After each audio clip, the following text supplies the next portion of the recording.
One of the things that people in Holland say about you is that you're quiet, that you're a nice kid, that you're the last person they would expect to become an armed extremist. So what went wrong for you? Basically, I got brainwashed on the internet, ISIS media, them proclaiming to be something that they're not, claiming to be an organization that helps people, that provides, that supports the people in Syria and helps them and creates a livable situation for them. But the opposite turned out to be true, and I became also a victim of that. Where would you like to end up, you, Shamima, and your newborn baby Giraffe? Of course, I would love to go back to my own country, which I now understand the privileges that I lived with, you know, the privilege of living there as a citizen. And of course I understand that many people have a problem with what I did, and I totally understand that. I have to take responsibility for what I did, serve my sentence. Shamima moved over when she was 15. You met in Raqqa. She was at the Women's Centre in Raqqa. You married her when she was 15 years old. That's correct. How in any way is that acceptable? You were what, 23? I think so, yeah, I remember. And you thought that was okay? To be honest, when my friend came and he said there was a girl she was interested in marriage, I wasn't really interested because of her age. But I accepted the offer anyways. So it was acceptable for you to marry a 15-year-old girl? It was her own choice. She was the one who asked to look for a partner for her. When I spoke to her last week, she'd just given birth. Their marriage was arranged by IS. They had 3 children, but only the newborn, Jarrah, survives. You know she's been stripped of her British citizenship. She's viewed as a danger and someone who's undesirable to Britain. So why do you think Holland would welcome her? She is... I don't understand how she would in any form be a danger. All she did was she sat in the house for 3 years, took care of me, took care of my children. She never had anything to do. One of the most shocking things that Shamima said was that life in Raqqa was normal. It was a normal life. She was living a normal life. How can you explain that? Because she did not face the problems that I was facing. I was keeping her in a protected shell.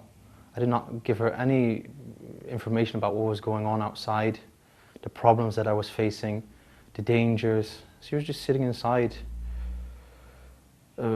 taking care of the household while I was trying to get by. You say Shamima did nothing, but I've spoken to her, and while you say you've turned your back on the Islamic State, she still has that mindset.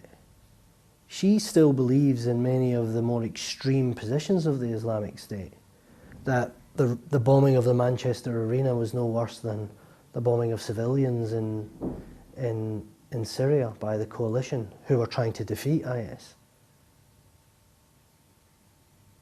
Was she more ideologically committed than you were? Not really, no. I mean, most of the time, yeah, she wouldn't. We don't really speak about these subjects. We never really spoke about the bombings that happened outside there. Never really brought this up to her. So we never spoke about it, like, what do you think about it, what do you...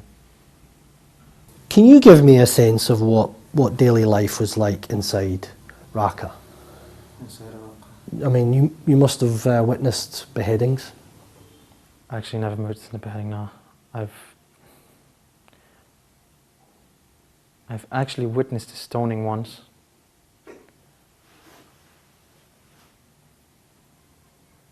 And I've seen people who have been executed, not the execution itself. and that's about it.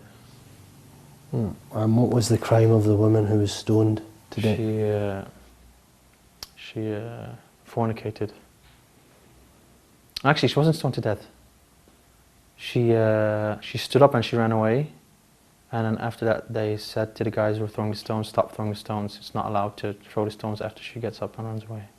So they stopped throwing stones at her, and she escaped, and after that they left her alone. Those are terrible circumstances to be taking a pregnant woman through.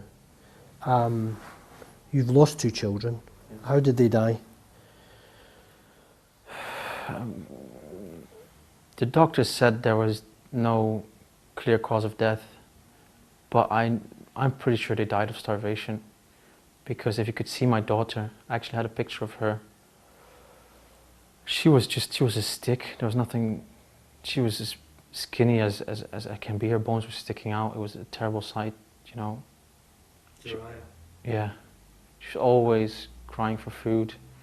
She'd take her bowl, she'd go to Shamima, you know, she'd want food because she's hungry, and one day her body just gave up. Aside from the fact that you're facing a 6-year sentence in Holland for being a member of an extremist organisation, there's the question of your children as well, or your child now, Jarrah. Is that if you'd treated a child, put a child, even a newborn baby, through anything like this back home, you'd lose that child. Of course. It wasn't up to us. It is not that we wanted to do this to them.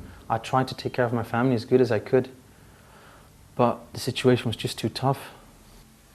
Do you realise that when you say somebody who joined the Islamic State willingly, married someone in the Islamic State, fought for the Islamic State, when you say that you're a victim, that's sickening.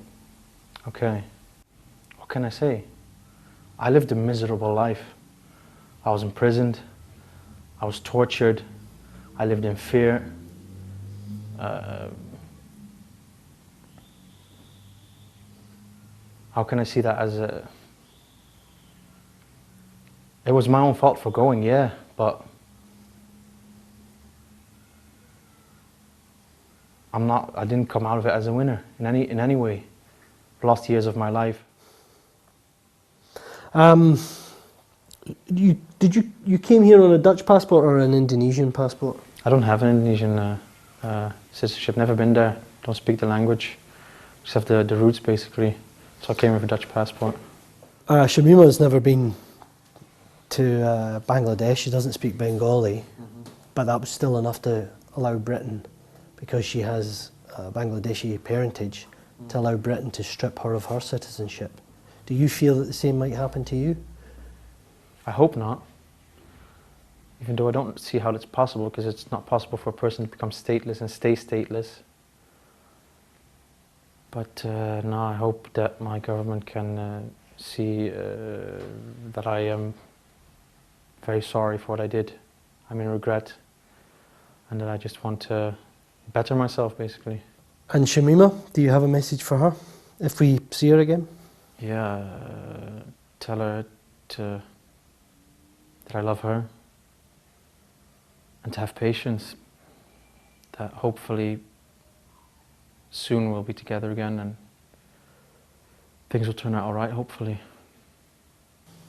What goes through your mind when you think of her sitting on her own, just with this newborn baby? She's surrounded by other women, some of them dangerous women, in a tent in northeastern Syria. She's been abandoned by her government. What does that make you think? Makes me very scared, makes me very worried. Because I know her, because I took care of her so well, she's going to have difficulty to take care of herself. And that's what scares me, what worries me. I just hope that